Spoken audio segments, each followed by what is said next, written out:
Hey guys, I'm here with the iPhone 12 Pro back glass repair with the laser machine. This qualifies for the 12 and the 12 Pro Max. Please pay attention to every single detail in this video and watch it till the end before you proceed with your repair. Let's get started.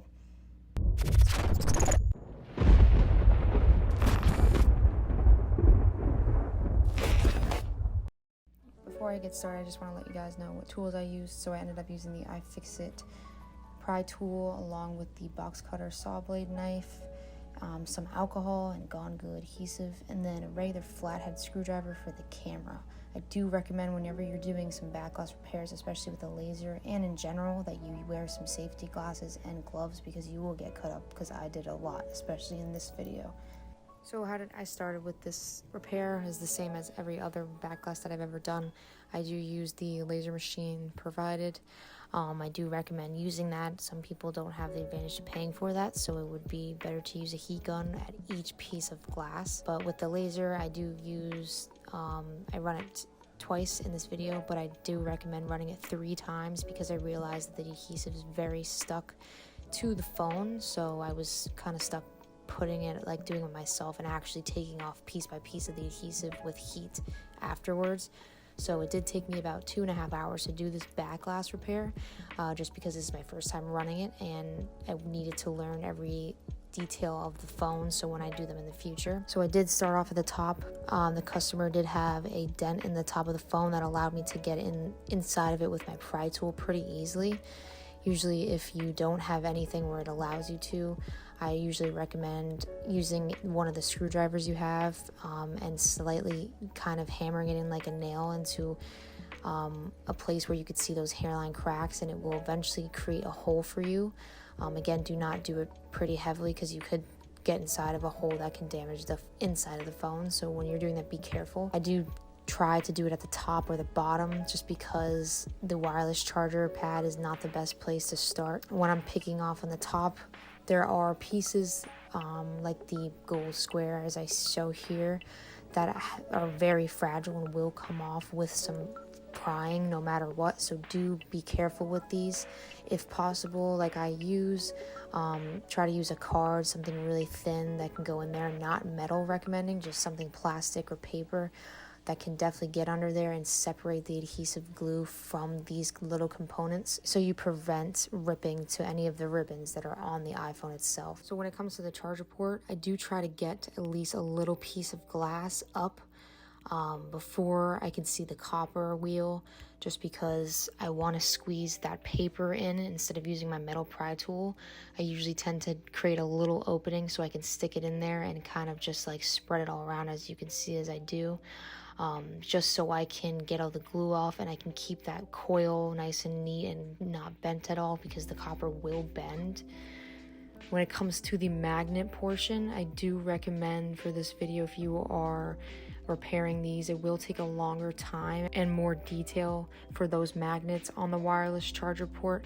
I usually recommend that people tell their customers that they'll either be keeping it or not, depending on how you are with them. I recommend, in this video I did try to keep it on there, but it is very hard. If you want to keep the magnets on there, it's really simple. All you have to do is use an adhesive gun as you're prying around the coil itself, because they are adhesively glued to the glass and it will come off with the glass, as I do in the video. But it is the same way to take off back glass as I do for every other phone. Just those magnet pieces are a little bit more complicated, so either you can tell your customer that the wireless charging pad will still be working, but the magnet portion of it will not be on there unless you do keep some of the magnets alive, like I did in the end. I did tend to put them back on there on the glass, so that did keep the magnet alive a little bit, but it's not as strong as it usually was. On the bottom of the phone you could see the rectangle. That is also another magnet that you do need to be careful with if you're going to be going around that. Again, you do need to use some adhesive if you're using a laser, just because that will come off with the glass. If you're using even a plastic pry tool like I do, it will come off.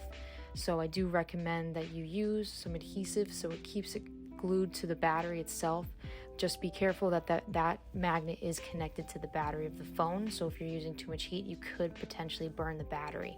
For this whole video, I did tend to take most of the magnets and they did tend to break, even the rectangle ones, so it did break in half, but I still managed to keep it back on the phone, and I managed to put some of the magnets back on the MPC port, and the phone did continue to wireless charge and charge on its own, and everything was working as it should, just the magnet wasn't as strong when I put a wallet on there or a wireless charger, like a magnet wireless charger case that most people use. It did not stick, but it was still there and everything was still working. I think the hardest thing in the whole repair for me was the camera, just because on a 12 Pro, just like an 11 Pro Max or an 11 Pro and a 12 Pro Max, they do have the 3 cameras, so you do have that center that's really hard to get out. If you are willing to rerun the laser again, you could just use the format that has only the camera instead of the whole entire phone. You don't have to run the phone, but just the camera.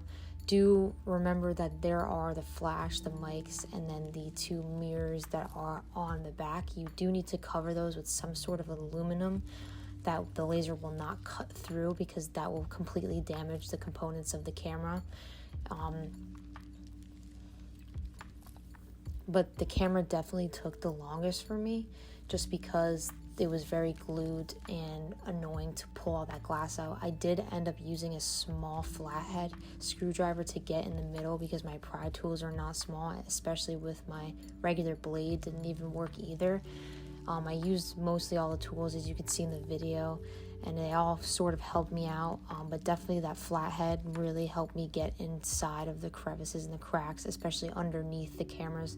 There are some glass that's left over that you probably will not notice, so remember to cleanly out the whole entire underneath each 3 of the cameras. And even if you're just doing a regular 12, it's going to be way easier. But do remember that that is a frost glass, so it's going to be more stronger than the regular glass on the back of the phone. It will take a little bit longer and a lot more to play for, so if you're willing to risk the amount of times to run it under a laser, then go for it. But I do recommend just running the phone under 3 times and then maybe the camera once separate, and then you should be all set, especially with the adhesive that you saw me rip off. In the end, I did use a couple of tools, so I'm just going to rename that. I used the pry tool, a regular flathead, a regular knife blade, and then I did use some Goo Gone adhesive glue. Very, very useful, especially when you have some adhesive left over. That will just remove most of what's on top of the layers. You saw in the end that I really had to get in there and remove the adhesive by hand, which was very time consuming. The last part of it was putting on the glass. It's very easy. Just have the adhesive already on, depending on where you buy them from. This one I had a little bit of trouble with because it seemed like it didn't fit, but do always recommend you have to put the cameras in first. The holes have to go in first, and you have to slowly push it down. But if you obviously feel if there's something that's stuck under the phone, make sure that every single crevice around the phone is completely flat and leveled.